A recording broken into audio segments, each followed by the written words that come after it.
Let's go ahead and get started. Well, good evening. We will not have a projector today.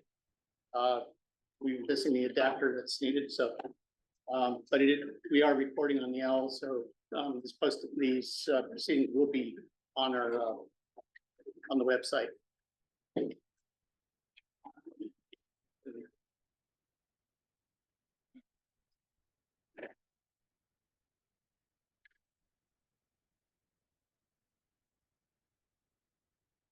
The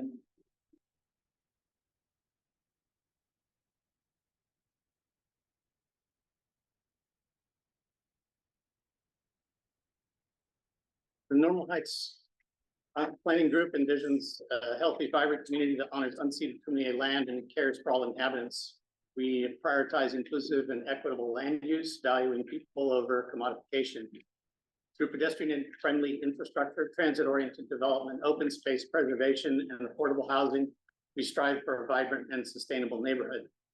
Additionally, we promote responsible economic development that supports historic preservation, local businesses, fosters job opportunities, and enhances the overall economic vitality of Normal Heights. For the agenda setting and modifications, items on the agenda may be addressed out of listed order. And in fact, we will have Sarah present immediately after public comment. Proceedings are recorded and will be publicly posted on our website. Chat entries in Zoom, which I believe our Zoom participants will be minimal, if none, tonight. The chat communication is not an official communication. And please enter your attendance on the sign-in sheet and sign up for our email newsletter if you haven't already. Quick reading of the rules is 2 minutes per person unless extended by the chair or the agenda. Please stay on topic. Other questions can be answered offline. Our civic representatives are guests and they should be treated with the utmost respect. Try to be as factual as possible. Share the space, especially for new faces. Anyone may attend, and there are still no horses allowed inside. This will take us to public comment. Do you have any? Yes, Susan. Susan Redling's Normal Heights Fire City Council, and thank you to the Business Association. They are giving me space at the street fair. So please come see me with my lady pin. We're brand new. These are still early days, and we'll just be, just making our presence known, advertise what we're doing, give some tips and DIY items you can do to harden your home, be more fire safe. So with that in mind, I do have, like I say, early days things going on, like picking up a business card. I think they're still used, I'm not sure. But anyway, I'll leave it over there if you want to put a tick by the one that seems likely you would pick it up. I do plan on having a go bag giveaway. So stop by, give you a ticket. You don't have to be present. If you happen to live in the area, that'd be great. I don't have free delivery anywhere else. So anyway, come see me. We'll be at G36.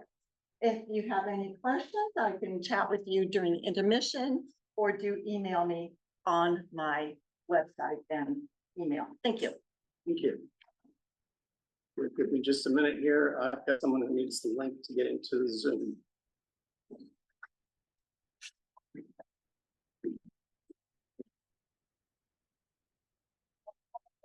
There's cookies over here. It's my birthday, so I want to pick your cake with all of you. Feel free to grab a cookie. Thank you. I was thinking like elementary school, cupcakes everywhere. So yeah, take a cookie.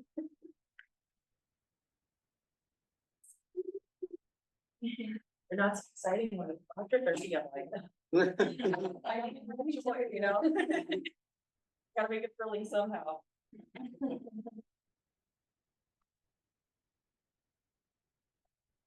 So next up, there's no public comment, well, no more public comment, then let's go to Sarah.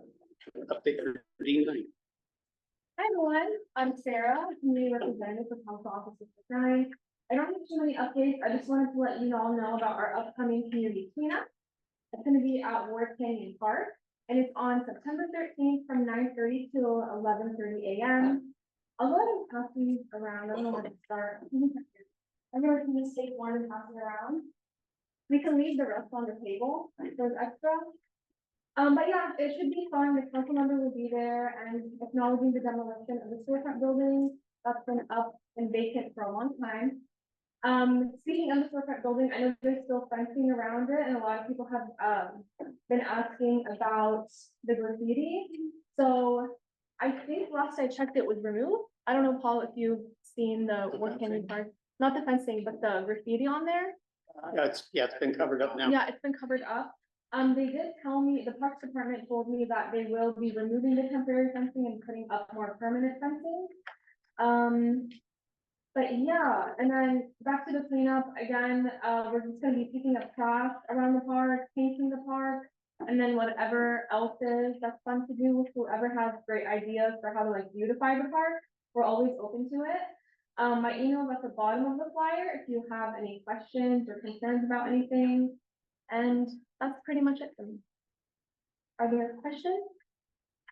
I got a question, for the fencing that's there now coming down. Yes. You said more fencing is being put up. Yeah, they're gonna put more permanent fencing. I mean, the area itself is just gonna be emptied out. I think they're just putting down, I think it was like mulch and other things. But based on what Parks told me last week, they were supposed to, I think, remove it last week and they didn't, so I'm assuming they're doing it this week. And then they're gonna put up something a little bit more secure. So the fencing would be sort of around the Yes. perimeter, not separating. Yeah, it's just around where the building was. Oh, around the building. Yeah, that corner will be separated by a fence from the rest of the park. Is that what you said? Yes, but based on the general development plan, the space should be empty after. I think they're just finishing up some things on there. So empty, but mulch, not great, not really part Yeah. of the park. It's empty. And I can always message I'm Parks. not sure what the long-term plan is. But it's around. Based on what they told me, it was supposed to be empty, but I can ask them if there have been any updates on that. I know a lot of some community members suggested that there be other, like, things in that space. Like, I know, Paul, you wanted to have the community garden there, right? But then you switched it to the golf park. Patrick and Parks and Rec had suggested it as an alternate site to where we are now. So I think the original, Ward Canyon master plan has it as an entry gateway kind of, so it'd be more, would greet people coming in from Normal Heights. So it's kind of extend that little, the tree area out to the corner. I guess it was meant to be just kind of incorporated and make the park bigger. You know what I mean? Not so separate from the park, but part of it. I don't know if the playground is going to get moved in that plan. I don't know.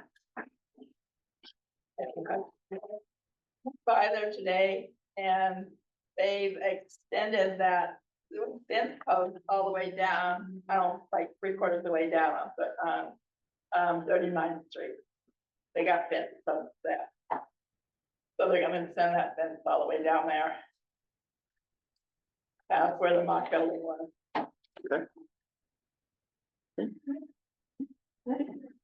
Sure, I have a quick comment question. I understand that last month there was a soiree down in Mission Valley presented by the Airbnb people, and most of the city politicians were there. Does the councilman realize that there are over 9,000 illegal, so to speak, Airbnbs in San Diego, and over 2,000 that are not, which means about 1,000 or more houses are not eligible for low income and middle income rental. They're just sitting there. Something's got to be done about that. It's just not right. I'm not aware of the story you're talking about last month. It was down in Mission Valley, from what I understand. Most of the council members, the mayor, and everybody was there. It was sponsored by the Airbnb. in San Diego. So I'm just asking and commenting that there's a lot of houses sitting that could be used for low income and middle income rental that are not because of the Airbnb. The Airbnb and not being monitored by the city. Okay, I'll try with my team about it. Okay, thank you. Thank you. The conference was put on by CAMB and I can send you information. Okay, yeah. The thing is, I'm not aware of all of the events that the council member attended. It was a sort of a lobbyist group that put it on, and they had Scott Peters from Sacramento, and of course people from the San Diego area attended, but it was focused on building more housing is really what the focus of the conference was, but it was kind of a black eye that it was sponsored by Airbnb. Oh, okay, that's good to know. Any other questions? Okay. Yeah, thank you. I will go ahead and read Fatima's summary. I'll summarize Fatima's report. The San Diego, this is from the mayor's office, the San Diego wildfire season is now year round, and the city is taking proactive steps to stay prepared. New investments include brush rigs, a replacement fire helicopter, and expanded brush management services. Homeowners can request a home risk assessment for $163 from the city to learn how to create defensible space and protect their property from wildfires. And there's more info at sandiego.gov/wildfire. Second item is the city has also launched a community recreation needs assessment, and residents are encouraged to take a short survey at sandiego.gov/park survey by the end of February. The assessment will include surveys, workshops, and public meetings. I think our rec group is on top of that. Traffic calming and whatnot. In particular, Adams Avenue obviously is an ongoing issue. And there may be some other traffic calming issues as well. I mean, we had chosen this one first, not necessarily because we deemed it the most important thing to focus on, but just because it initially seemed like it was going to be an easier case to make, given how weird that intersection is, but it turns out it's not. So I guess that's just the question for the board as whether, you know, we want to do this now of asking our council member to request that they put stop signs on 35th or other traffic calming measures there, or whether it makes more sense for us to focus our efforts elsewhere. Yeah. So I was wondering about your, you think we can only do this one or two? Well, yeah, I mean, I don't know. It obviously depends on the receptiveness of the council member. Right. I think it makes sense though to start with the most important things, if that is the case, right? So, but yeah, I mean, if the board wants to, we can do this and then see what happens. So, seemed like a pretty easy fix. Yeah. So if we focus on Adams Avenue, what do you, I mean, not like, we haven't really talked about it. Yeah, we haven't, So yeah. What are we talking about? Well, that's the thing is, right, because Adams Avenue is a much more complicated situation, right? And so, yeah, I mean, I don't have anything specific in mind. And again, there's other things we can focus on too, where we're talking about, you know, Pauly Boulevard, speeding there, or on North Mountain View, or some of the other places where people have said there is an issue with that. West Mountain View. Yeah. And what about, I think I could give you the idea of like the on an Aldini, and it's Yeah. and you come up with, you know, there's a thing that how fast we're going, and it draws your attention to your speed as we come into Kensington. Yeah, I mean, Why couldn't we have some of those around? we could, I mean, we can ask Jenny Hall again, because, you know, we did put one brief. You know, running it, Yeah. it's there all the time.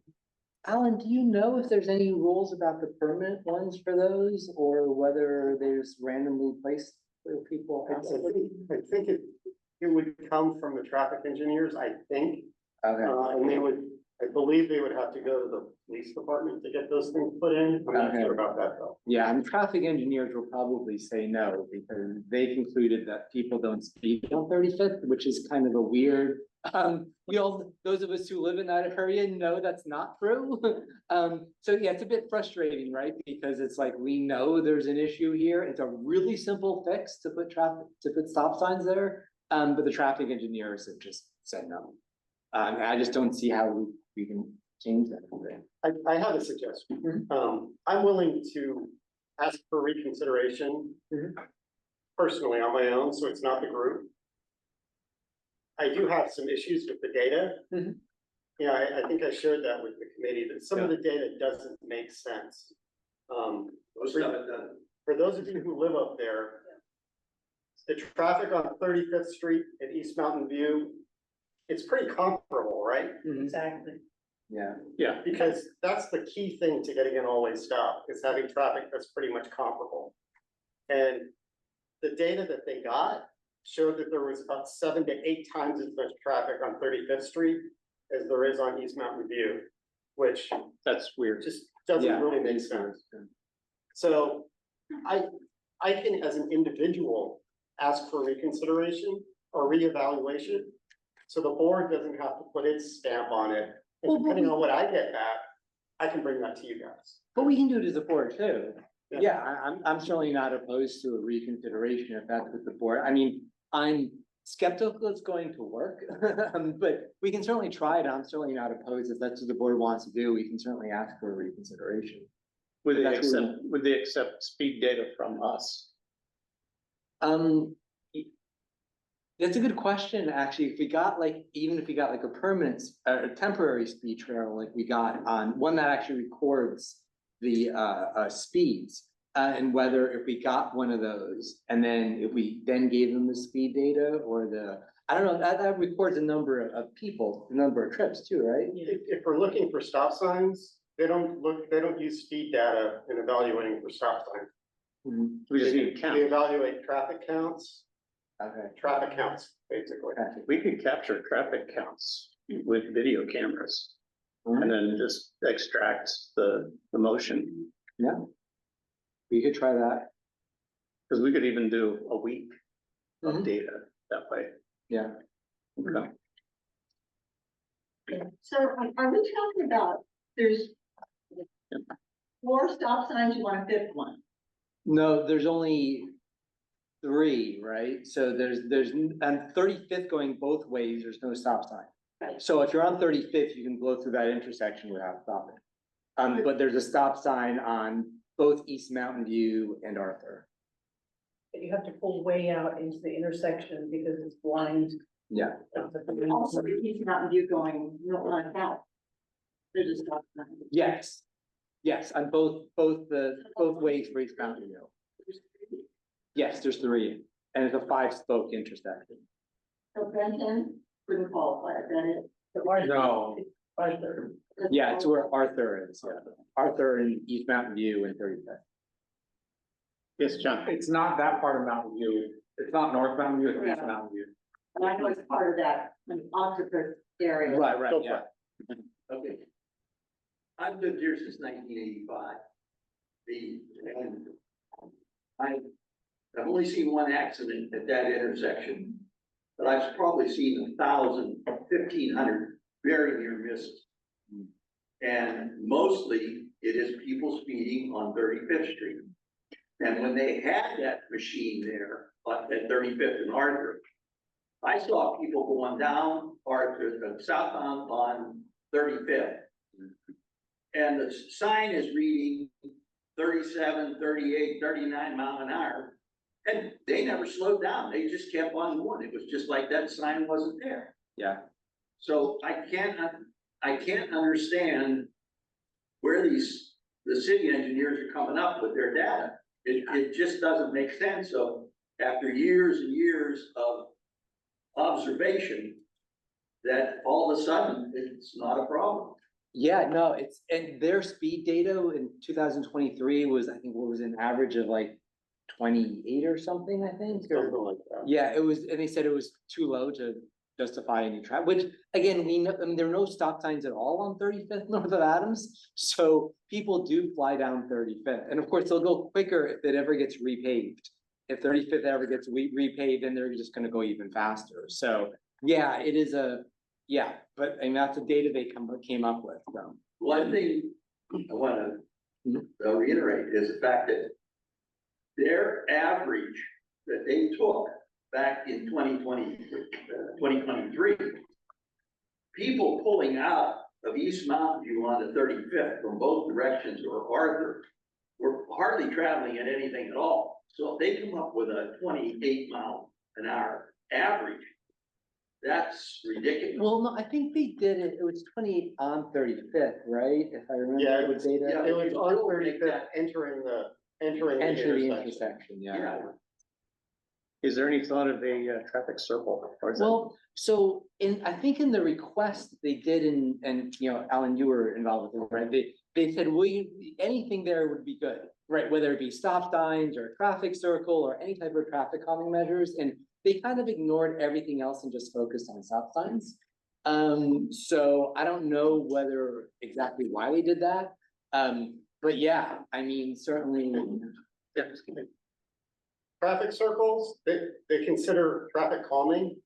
So what the most important thing there, from what I can tell, is the speed data. Yeah, And makes sense. because the speed data didn't support it, they didn't go any further. all right, so if we can get different speed data, that shows that people actually go quicker, then maybe there's something they would. We could probably look up when 35th is due for paving on the streets Yeah. map, and then request that the stop sign be timed with that. Yeah. If it is ever gonna get paved, of course. So, Yes. So maybe Alan could try again. I think that's a good idea. well, I think the board can do it collectively. I don't see any reason why we wouldn't, unless people don't want to, for some reason, I think the board collectively. And then if it still seems like crazy data, then we could. maybe try to Yeah. monitor I'm ourselves. fully in favor of us just keep tugging on their sleeve till they're just gonna Okay. go, oh, all right. Okay, yeah, that's fine. So, so do we have a motion to, I think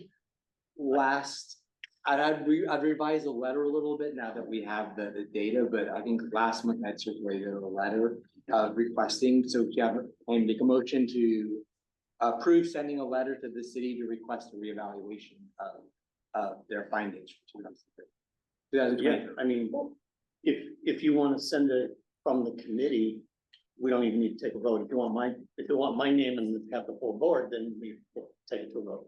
Either way, I think we'd be fine. Well, shall we empower the traffic committee to resubmit? Do you think we can ask for new data? I mean, do you think we can? Yes. Looking at the old data. I mean, Yes. Let's rub it. I definitely think we should, right? Yeah, that's what we would be asking for, because that traffic volume data that they had for East Mountain View doesn't make sense, and I think that's something we need to say. Right. That data doesn't make sense based on everybody's experience, and also based on the city's, traffic volume data set. That data set shows that the traffic volume on East Mountain View north of Adams is slightly more than the traffic volume on 35th Street north of I Adams. like wrote to you guys because. just doesn't add up. That repeats 15 on ramp. Yeah, People right. go down East Mountain View to get on the 15, Yeah. that's what they do. Yeah. Okay. And let's, you're making a motion to resend a letter requesting fresh data or reevaluation of data. And I guess the board will just take a vote and you go ahead and send the letter. Okay. And- Oh, yeah. One other thing, Nick, I think we should also include something about visibility, Yeah, because that can Okay. count for points. And I didn't emphasize it enough in our request from. right. I think in the letter I wrote the last month, you Okay. mentioned the visibility thing, but yeah, we definitely want to emphasize that. Okay. So you have the motion? Yeah. Okay, so a moved. second? Okay. And we'll take it to a vote. That's pretty easy.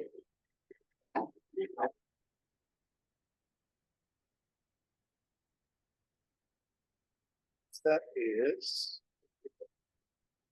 approval of the minutes for August. We have a motion to approve the minutes. And a second? Okay, Emily seconds. Any questions about the or comments or changes to the minutes? I supplied, two very minor edits and those have been included already. So take it to a vote. I'm actually gonna abstain because I was not there. I wasn't there in the funds. Okay.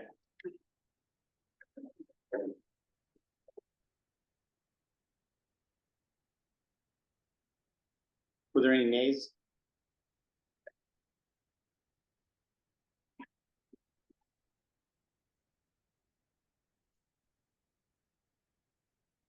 Next is the filling of two empty seats on the board. Do we have anybody here who is? Yes.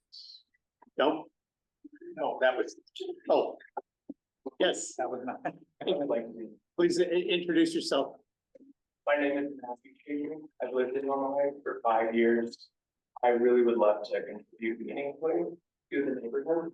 I love its walkability, diversity, the culture of it, everything that happens, and I like participating in a lot of the neighborhood events and just interacting with the community in a positive way. And so I would really love to support the future of the neighborhood in any way I could. Do you have any questions? Like, what's your, like, something you feel like you could add that might not be being addressed now? I think I could add a unique perspective, being young and being a renter. Sure, excellent, yeah, excellent, and Good answer. do you have any unusual skills we might not know of right away? Like, can you behave like a cable? Yeah, just like, I have a lot of experience in event management. oh, excellent, okay, So, and then some frontline IT stuff. oh, yeah, So, missing a cable is There we go. something that I do a lot of computers. Pretty handy. excellent. Well, then I think the next is that we just take it to a vote to backfill Edie's seat. And the other seat is the former AABA seat, which we'll just keep in reserve in case there's someone from the business community wants to fill it, or we get another resident that we want to fill it, because we do want to keep the board at 15 as much as possible. So- I should ask with the AABA, have you talked to Dave Harding, I was having a conversation with him the other day. Do you know who he is? No, I guess he's the new head of the AABA. He's the Edward Jones guy on 30th, 30th and Adams. Okay. Right across from El Tarape. And I was chatting with him the other day and he was a little bit confused about what the process was. So you mean I'm not sure Scott has necessarily communicated well with him about the situation, so you may want to contact him. okay, yeah, if you have do you have any contact? Sure, I'll email you. Please, yeah, Yeah. because after 11 years, I don't think there really is a process other than just the same for any other board member. You said he operates Edward Jones. Yeah, he's just the one guy there. Yeah. Okay. Excellent, then, motion to, There's Matt, right? motion to bring Matt on board. Oh, Emily is first. Second. Brian. They made a motion, and Brian does a second, and take it to a vote. That looks pretty unanimous, so welcome aboard. We will, welcome. we'll be seating you at the next meeting. I dropped off my Tuesday for most people. And, please feel welcome to work for our event, but you can just drop by or sign up for a time slot, whatever you like. Absolutely. So, I think we already signed. oh, okay, wow, proactive, love it. I can get to it after. This takes us to, community updates. Do we have, Did we have another applicant? we did, I don't think she's here. Oh, you are. Thank you. That was me, but were we thinking about the second seat? If Yes. it's available, we know. It is. It is, because we have 15 seats. That's, we've traditionally had one seat, for the AABA. But we can fill the seats however we like, and we can always update the bylaws should there be a representative from representing the business community who wants to be involved. We can just make that another seat. The city will allow us, I think, up to 20 seats before we have to have some sort of exception. So, Yeah, I would like to throw my name in the ring. yes, go ahead, introduce yourself, tell us a little bit about yourself. My name is Kim Pham, resident of Normal Heights for about a year and a half, but born and raised in San Diego. I'm an avid walker, cyclist, transit user. I also work for the city as a traffic engineer, so I think I wear a lot of hats. So let's take it to a vote. Yeah, I wear a lot of hats that I think would serve the planning group really well. I have a lot of energy and I really love the community. Love to share my skills with the board and yeah. Excellent, excellent. So we've got your hidden skills. Any questions from the board? I've heard about it. Yeah. Just need a motion. I'll move. Oh, I'll take Alan and then Emily the second, Perfect. and we'll take this to a vote. Again, unanimous. Welcome aboard. So I guess in summary, next steps is I'll be sending you a link for Brown Act training. It's an online webinar, and when you're done with that, let me know and I'll let the city. I think when you finish it, there's a questionnaire and it actually goes, but I usually send a note to our community rep at the city just to be sure that they have us checked off, because I don't trust that everything works as it should. And that's an annual thing that everyone does annually, is the Brown Act compliance check. Other than that, I think in April, we do I do a chair report to the city, and in there we have a questionnaire for our demographics, and participation in the demographics is optional, but we are trying to be more inclusive on the board. Sounds good. Yeah.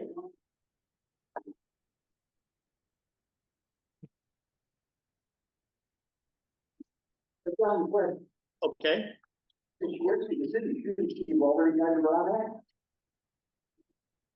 not specifically for planning groups. The webinar is tailored for planning groups. Yeah, good question though. Yeah, I think that from the city's perspective, you just can't have too much Brown Act training.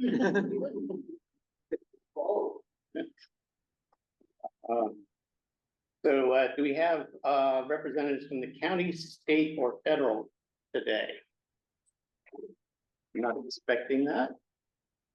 And then local organizations, AABA, Scott sent me a summary. And I will, if I can pull that up now.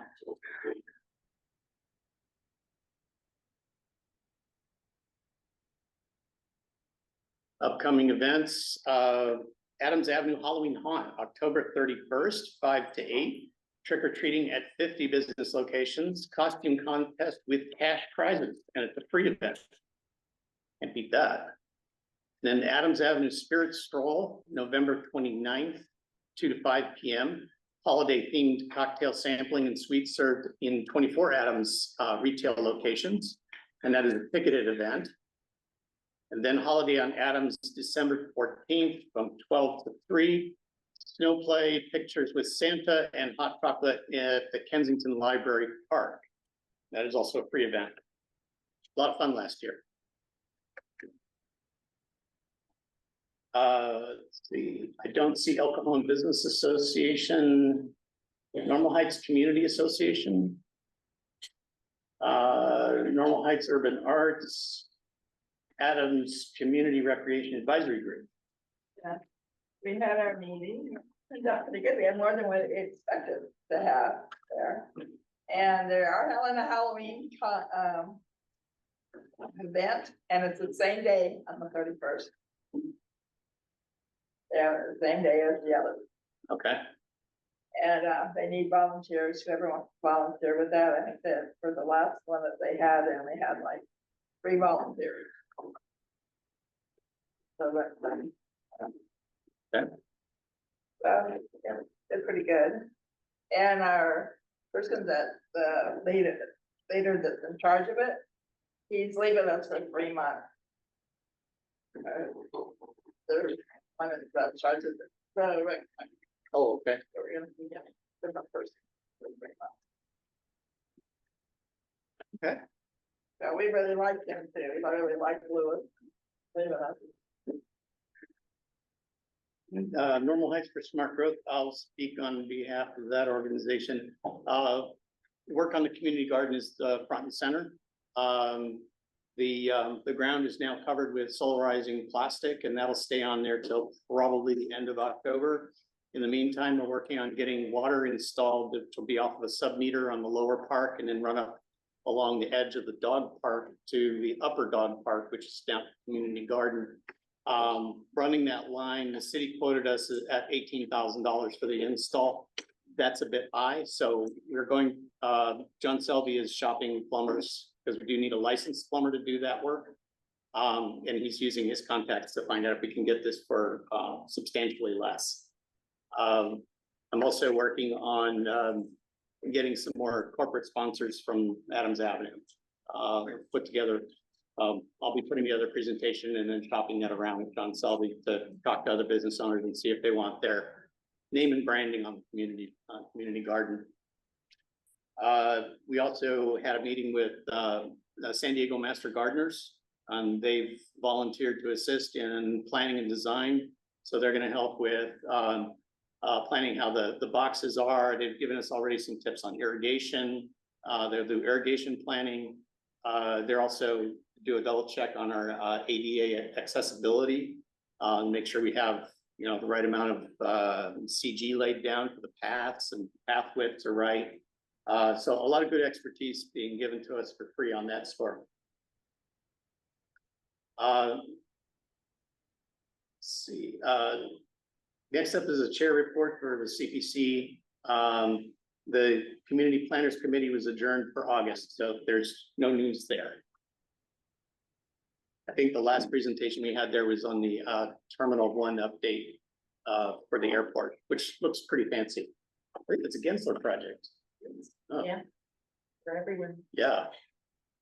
Okay. Standing committees, joint mid-city community plan update. Well, the city was supposed to give their presentation and basically was summarizing our last meeting. They'll be back next month, so I won't give you my summary. You can watch the presentation with their photos. So that's the update there. Okay. And I think the next meeting's supposed to be, they haven't scheduled it yet. Takes care of that. Did you have anything? Question, I don't know if it's the right moment. Sure. Were we going to talk at all about your letter of the property line? Or is that not? Oh, I could just give a status that's gone out and it's been acknowledged and received by. Oh, it has gone out. It's gone out and it was acknowledged and received by D9 in the mayor's office. Oh, great. Yeah, I did not hear back from state representatives or any, or county. Okay, sorry, I didn't miss that. Oh, it's okay. Now it's on the record. Utility undergrounding and street lighting. No updates. I think, yes, time has shaken the trees and, I know we talked about it at the last meeting, but it sounds like maybe if Mid-City Plan Update is giving a presentation in October, maybe we can target for November. That might be good to have, our goal is to have the undergrounding SCG come and give an update because essentially they said they won't give an update until right before construction, and we thought it might be nice to have a little more publication prior to right before construction. Any sense of how we can get them to do it? Start emailing, start plugging, yeah, so we'll work on that. Is there, Yeah, for November. is there any, Vegas odds on the Acorn streetlights? So basically where that is, we did the community survey. And so, sorry, context for anyone in the audience. Basically, SDG&E is one day going to underground all of our utility lines. It will take 1 million years, but they're starting with the northeastern corner of, Normal Heights. I forget the cross street where it ends, but I can show you a map later. And so essentially as part of that, then there was a community request to do historic acorn lights to kind of like the ones we see on Adams Avenue. They're a little more aesthetic, a little nicer. And so basically the idea was they were supposed to kind of go tandem hand in hand, but with the acorn lights, we sent out the initial community survey. We were able to show the city that yes, the majority would like this to move forward. But then what has to happen now is the director needs, we need the SDG&E plans to be finished so that then the lighting guy can count how many lights we're gonna have, so then he can price it. So then we can send out a vote to all the property owners. So basically, we're kind of at a standstill until they can get an update from engineering and from SDG&E. And they have not been forthcoming with that to us, but I was hopeful that maybe city to city department, they might be a little more information sharing, but it seems like he hasn't had much luck either. But so, in summary, we're still working on it. We will have the vote and we'll move forward, but we're just at a standstill right now until those plans get done. They redesigned this project like at least 10 times and they're redesigning it again. So we can't really like price it till we know for sure, like full stop, where are your lights gonna go? So. The other part that is, you know, barely thought about, but it's really a big part of it, is where are all these boxes? They've given residents no opportunity to have any input. I mean, they just said you can pull the boxes group together. They had some generic rule like they wouldn't have for them in part of the city, but just like and but they're not giving the residents any opportunity to kind of say, well, yeah, I you know, I prefer it to be here and not here. Or in some cases, it's actually really a good thing if people don't mind having the box in their front, you know, rather than on the sidewalk, because that way it's off the sidewalk and you can plan around, make it disappear eventually. But they're just not communicating with us at all, and they're not allowing the public to have any input into the process. Is that exact placement further down the line? Because we're talking about it sounds like their plans are still. It's happening now. And so previously, I think probably like 3 redesigns ago, they had gone out to the community and said, where do you want the box? But then when we inquired about that this go around, like, hey, remember you did that last time? Can we do that again? They were like, no, we'll come talk to you right before construction. And to Francis's point, then that really doesn't give the opportunity for discussion. So that's. Yeah, John. 3-4 years ago, so they're both now, when they were doing the survey on North Mountain View, I talked to 2 of the engineers, and they said that the property in the parking strip belongs to the city, does not belong to the homeowner, and they put them wherever it works the best for their underground. You can't, and what they said, that PG&E representatives, the homeowner has no say in where they go. Well, but 5 years ago, or 2019. Well, it's worse now than it was then. They You're not getting any, SDG&E is harder to deal with now than they were then. But back then, they were willing to listen and communicate. If someone cared and made the effort to get in touch with them and said, look, we can put it here, they were willing to consider it and maybe cooperate. But now they're just like shutting everyone out, shutting the public out completely. We don't want to talk to you, go away, we'll let you know when it's all done, and by that time, it'll be too late for you to change anything. Sounds like staffing issues. Oh, maybe, I don't know. You're like, Yes. You probably don't know the answer to this, but I'll ask it anyway. Did you know if they upgrade any of the equipment when they do the undergrounding? Because the reason I asked that is that SCMG came out last week, we had an issue where our lights were flickering when our neighbor's AC went on.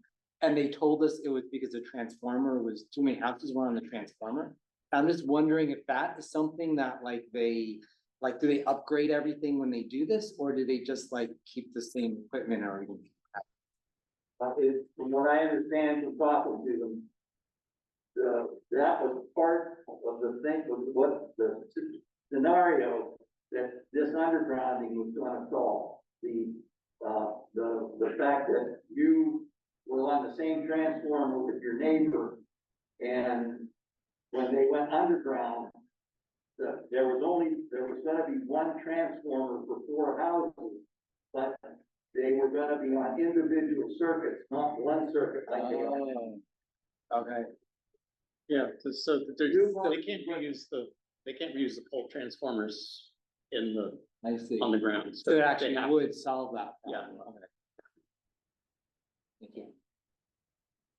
But yeah, so I think our next step then is hopefully, if they're open to it, would be to invite them to the meeting and see. At least if they would be willing to have some sort of public engagement prior to.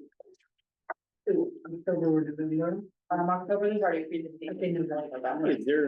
Is there a person at the city who's in charge of the street lighting MAD?